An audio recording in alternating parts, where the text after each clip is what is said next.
جو ایک پرسیپشن اور ریالٹی کا میچ چلا ہوا ہے. پرسیپشن کہتی ہے کہ حکومت جو ہے وہ شاید اس طرح سے اپنے عوام کے لیے ہاتھ پاؤں نہیں مار رہی، اور جو عوام کی توقعات ہیں وہ شاید ان کو سنائی نہیں دے رہی. تو یہ پرسیپشن جو ہے وہ جب آپ ریالٹی کے ساتھ جوڑتے ہیں تو ریالٹی جو ہے وہ اتنی اس حوالے سے اہم ہے بتانی آپ کو کہ جس ملک کا وزیر اعظم جو ہے اس کے دل میں عوام کا درد اور احساس جو ہے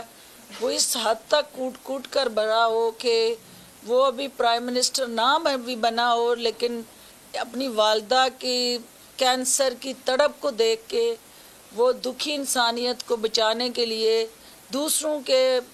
گھروں میں موجود کینسر پیشنٹس کو بچانے کے لیے وہ ہاسپٹل کی بنیاد رکھ دے. تو اس کے ساتھ ساتھ یہ کیسے ہو سکتا ہے کہ اس کے ارد گرد جہاں پہ پروردگار نے اس کو استطاعت، طاقت اور اختیار دیا ہے، وہاں پہ وہ وزیر اعظم کی حیثیت سے اپنی ذمہ داریوں سے غافل ہوں یا ان کو پورا نہ کر رہے ہوں. 24 گھنٹے وزیر اعلیٰ پنجاب اور وزیر اعظم پاکستان اور پی ٹی آئی کی قیادت اور دیگر صوبوں میں ہماری حکومتیں سر جوڑ کے اسی بات پہ مسلسل کوشاں ہیں کہ ہم نے کس طرح اس مہنگائی کے طوفان کے آگے بند باندھنے ہیں، اور کیسے ہم نے جو الحمدللہ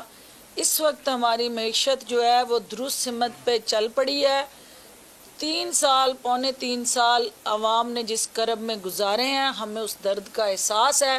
لیکن میں عوام کو مبارکباد دینا چاہوں گی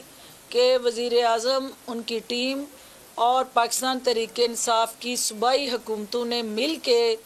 جس جافشانی سے کام کیا ہے، آج اس کے مثبت اثرات جو ہیں آپ کی معیشت پہ رونما ہونے شروع ہوئے ہیں. آپ کی جو بڑھتے ہوئے ریمیٹنسیز ہیں، آپ کا جو کرنٹ اکاؤنٹ ڈیفیسٹ سرپلس میں پہلی دفعہ گیا ہے، آپ کی جو ایکسپورٹس کی ریکارڈ جو ہے وہ ڈیٹ ہے، اور سب سے زیادہ آج ایگریکلچر سیکٹر کے اندر آپ کی جو ریکارڈ ترقی ہے، آپ کی گندم کی فصل ہو، چاول کی فصل ہو، گنے کی فصل ہو، مکئی کی فصل ہو،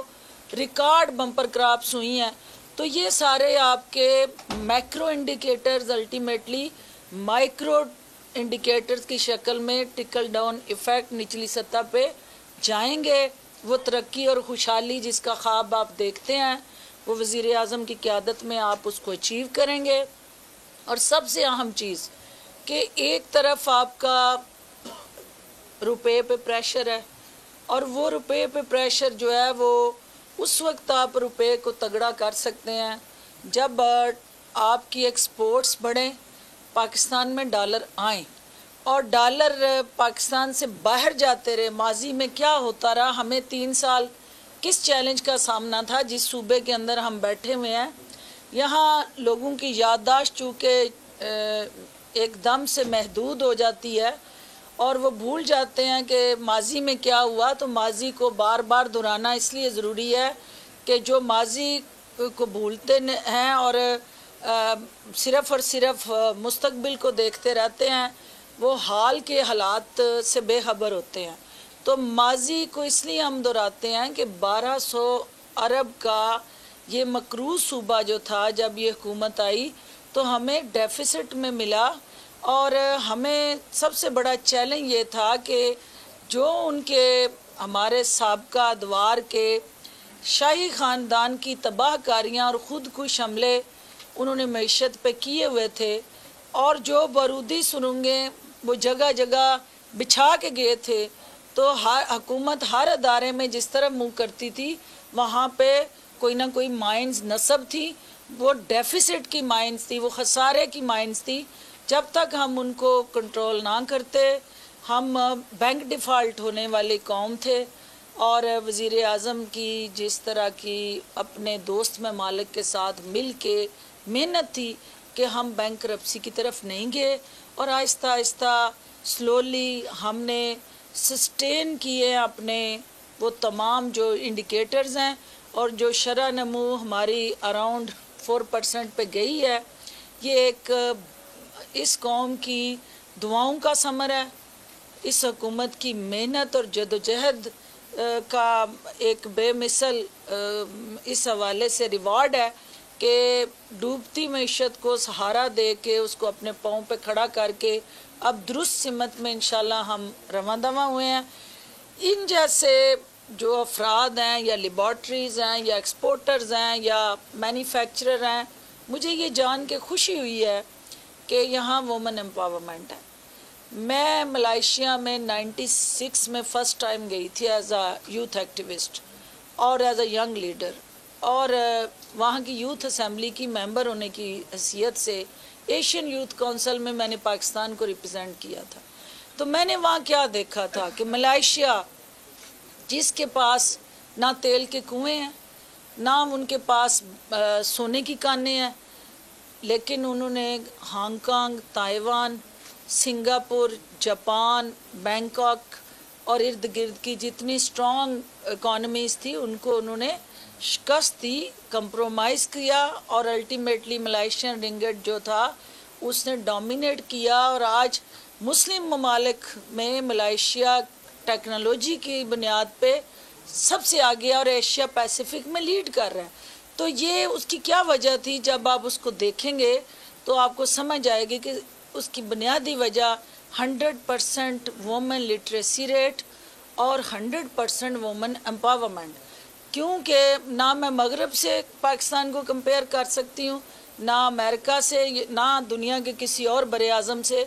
ہم ایپل ورسز ایپل جب دیکھتے ہیں تو مسلم culture, social values, religious values کی بنیاد پہ اگر کسی ملک نے تیز رفتار ترقی کی ہے تو وہ ملائیشیا ہے، اور ملائیشیا کے اندر سر ڈھانپے چادر اور چار دیواری کے تقدس کو پامال کیے بغیر وہ بیٹیاں جو ہیں اپنے مردوں کے شانہ بشانہ کام کرتی رہیں، اور آج اس کا ثمر ان کو یہ ملا کہ وہ ایشیا پیسیفک میں لیڈ کر رہا ہے، اور جاپان کے پیرالل ان کی پروڈکٹس اور اس کی ٹیکنالوجی کے ساتھ جڑے انیشیٹو جو ملائیشین یوتھ ہے وہ دنیا کو ایک پیغام دے رہی ہے۔ تو ہمیں اس لیبارٹری میں نے دیکھا آتے ہی میری روح کو سکون ملا ہے کہ یہاں وومن امپاورمنٹ ہے، یہاں خواتین کو پراپرلی جو ان کا ایک کلیدی رول ہے وہ دیا گیا ہے، اور یہ میں بار بار کہتی ہوں کہ وہ دنیا میں وقت گزر چکا ہے۔ معاون خصوصی پنجاب فردوس عاشقاں لاہور میں میڈیا سے